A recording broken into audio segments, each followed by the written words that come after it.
This is Billy West from Show Business. Anybody there? No? Philip J. Fry, greetings from the year 3000. It still sucks. Jack Games. That's the words to remember when you go into outer space. Good news. Jack Games. Hola, This is Jeremy with Jack Games, and we're here to go over this top 64 deck profile of Earth Sato. Tragic. I got 33rd out of, just barely missing top 32. But what can I say, man? I was winning in. I won both my last 2 rounds and just didn't get the tiebreakers right. Or some of the people lost. Not sure how it works, but 33rd second place with Sato with the 411 person event over at Texas for the HLC. HLC? It was to get to the Hero League. Either way, I'll be in Florida because I'm from Florida, so we'll be in Florida playing maybe Sato 1, maybe play something else. But I love the Earth symbol, and let's get to the deck. So if you don't know what Sato does to Sato 1, I heard he's getting rotated out, and his forehands carry on. So playing while I can, right?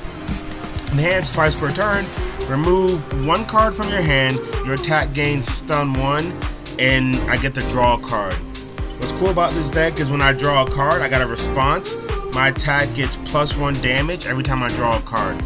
My turn or your turn, right? So say my opponent plays Chivalrous, my opponent messes draw a card, I get +1 damage to my attack. This deck is kind of built around stun, and we'll get into some of that package here, but first we'll work into the foundations. I'm also a 6-hander with 29 health. Real beefy guy.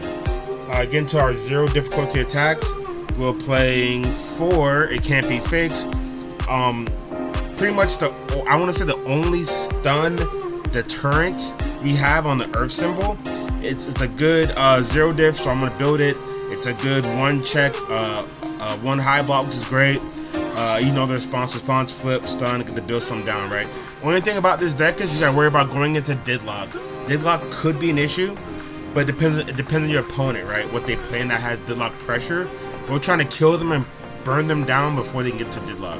But just be careful on the flip response if you're at 9, 8. We're only playing 3 tight lips. I feel like I don't want to flip my stuff, so I need to play a lot of it. But again, it's just another 0 diff, another 1 good mid block. So tight lips is good, set 3-0.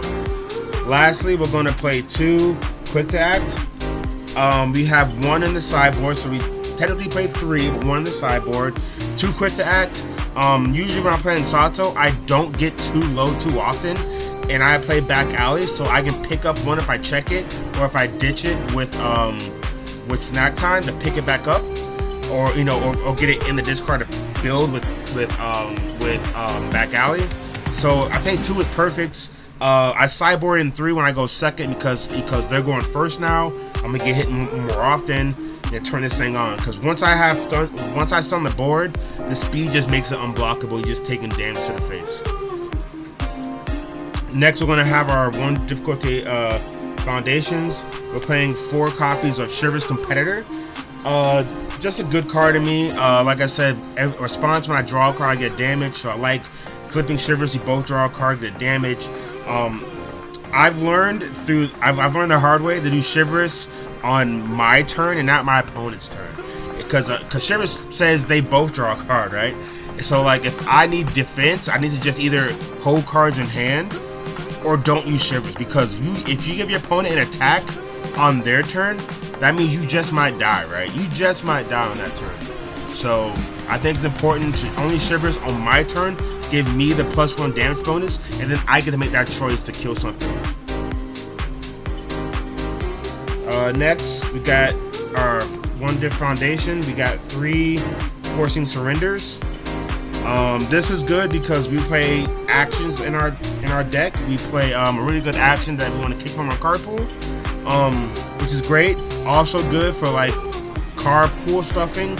I only played 1 deck that did it, and it was the guy who got 2nd place. Actually, I played him in Swiss. Yeah, he definitely caused a problem, because he was like, no, remove that card, because you're gonna mess up my strategy. But this card is good for kicking cards from your card pool to keep pushing for game, or to clear your card pool to I guess block better. Also has a cool little response. I flip it after you play a combo ability. Your rival discards 1 momentum. I didn't even realize that until my opponent in round 8 told me, like, read it to me, and I was like, oh, that's a really good move because he had momentum. I was like, that's really cool. But that's cool to know that. So, like, we do play combo, but it doesn't go often. Well, I didn't see it often. Lastly, we're going to play 4 copies of Snack Time. This is like bread and butter here. This is what you need in your deck of Snack Time. I love it. 1 div. The block zone is a 3 high, but I always build it or check it. I never hold this card. Enhance, discard 1 card. Your attack gets +1 speed and gains stun 1, right? So you're pretty much getting +2 speed technically. So it gets 1 speed, and then I'm gonna stun another card. So it gets that extra speed, right? That one less blocking advantage they have. And that's cool about the card, it has deadlock, man. Deadlock is so important because the deck doesn't have like inherent good deadlock. It has like okay deadlock, and when you go into deadlock, you pretty much lose the game, right?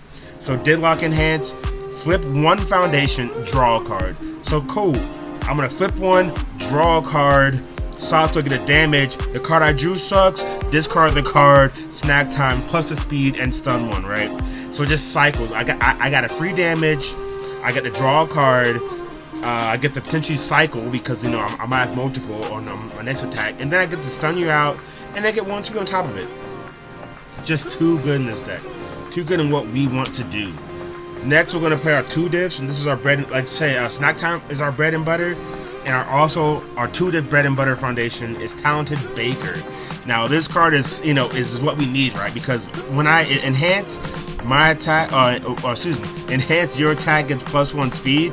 Only playable if you have drawn 1 or more cards this combat phase. So pretty much whatever attack I play, unless I get sealed with like with Eraserhead, I am going to draw a card. So whatever this card's out, my attack will always get +1 speed, no matter what.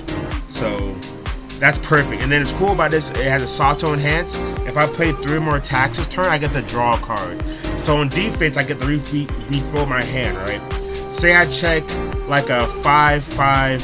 Say I check 3 5s in a row, so I committed 1 foundation that entire turn per se. I get an extra card to play defense, right? I get to see 1 more card. I get to see so many cards this card. This card is good in tandem because speed plus Baker speed, stun 1, so it's almost like a 3 speed move that's getting extra damage to Sato draws. So it's really good. Next we play 2 new training methods. I like it. I want to see it. I thought about 3. I guess 2 feels kind of right. It's a 4 check, but it's okay. But I think having a 2 is good because I love seeing twisty surroundings and a new training method and building out bigger and better boards, right? It's also cool because we can use it because when I have Snack Time on the board, I can use it to pick up a foundation. This card, that foundation I picked up with the response, commit, flip, pick up a foundation. I check to add to my hand, add the foundation to my hand. I go with Snack Time. I discard that foundation that was going to be in the drop anyways, give my attack a speed and stun 1, and then I can come in and destroy this foundation with a card like Brute Strength. We play 2 of. I can destroy this committed foundation with Brute Strength and get +1 more damage. Or I can destroy this foundation with House or Impact to draw a card per my momentum, right? So this card's good to pick up cards to feed my Snack Time and then kind of reuse it. So it's really good there. Again, like I said, next card is gonna be 2 Brute Strength. Again, it's like, oh dude, the games I see Brute Strength, I feel like I almost can't lose. I'm just getting loot because I'm at 29 health, right? So it's literally just like, let's go ahead. Oh, sorry. It's literally just like, let's go ahead and lose their health, go to 28, and then get +1 damage. If I need to get out of deadlock, destroy 1, for +1 damage, or just get out of deadlock, right? So that's what it's good for. And plus, this actually feeds into our quick act. So I'm at such good health, I can kind of teeter and keep -1, -1, -1. All right, cool.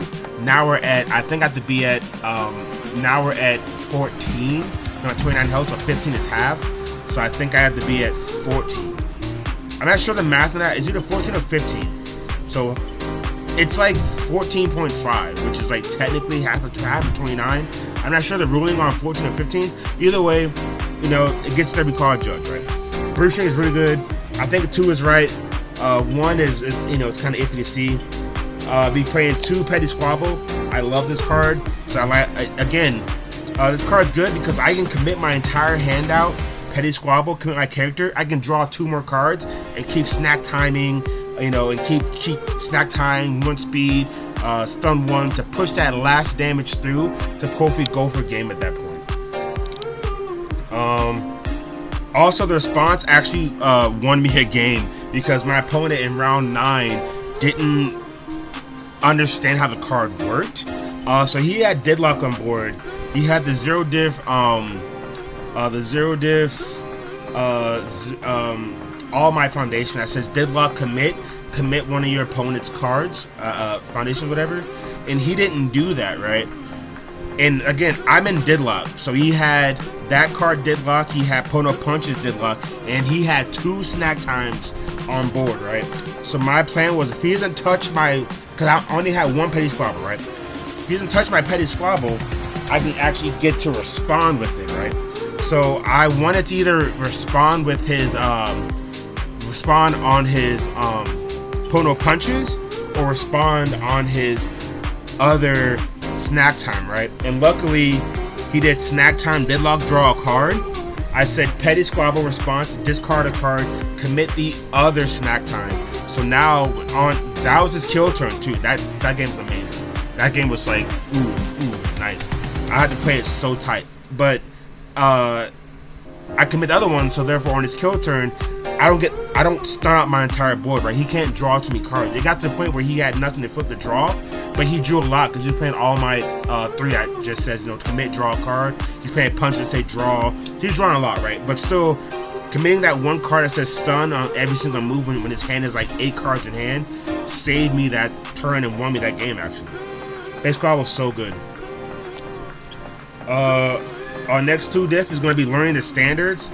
I think I may have used this card 1 time all game, like all game. So it's pretty intense, right? But it's such a good card to have because I didn't play Overhaul. Well, I played like 1 Overhaul, but I didn't feel pressure to use it because like my blocks were good, or you know, stuff like that. So this card is really good because you need it. And I side in my 3rd copy when I go 2nd because you just never know, right? You just don't want to get blown out with water, right? So I think this card is really good. Yeah, just really good. Last 2 diff we have is going to be Prehensile Tail. I like this card.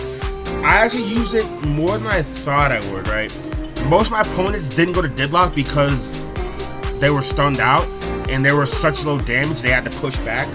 But yeah, so I didn't use Deadlock on it all. I use it for the enhanced flip. If I have 4 more face down foundations, including this card, the rival discards 1 momentum, or I add 1. Against that All Might player I was playing against, who had the who was going for the kill turn, it was crazy. So what he did was, on his last attack, right? So pretty much I had a Twisty on board and 2 cards in hand, and I had 2 momentum. I had 2 plus ultras. He didn't know that. 2 plus ultras. I blocked the one that's going to kill me. Make it a mid plus ultra, block it, cool. He plays 1 more attack, and he goes Pono Punches, put a punch into my momentum, right? Because I think he want to do something with momentum, to draw, or I think he want to do the action card, Capture Evildoer, so he can clear his card pool and keep trying to kill me. But so he put 1 in momentum. I go enhance, flip this card. I have you know, I was in Deadlock, so I have face downs. Flip the card, pitch that momentum. Next play, make this a mid, plus ultra, and now you can't kill me, right? Because even if he wanted to try to kill me, he had 2 foundations open, and I had like 6. I had 6 ready, and a petty to draw 2 more cards in my character. So I was like, this card kind of saved me, and that's why I saw the 2nd one in for like Mario, and for Amajiki. Amajiki got me good, man. I made 1 misplay that cost me top 32. I know it did, but we'll get into that later. We'll get into matches later. Next, let's get into the attacks if we can find them. Cool. So my opening attack definitely wants to be Brutus Swagger. It's a great 5 diff, 6 damage move, 4 speed mid. Man, Fury and Taunt, so it's pretty cool having the Fury keyword for our combo piece. If you know what it does, only card in the card pool, I'm going to draw a card. Respond with Sato to damage.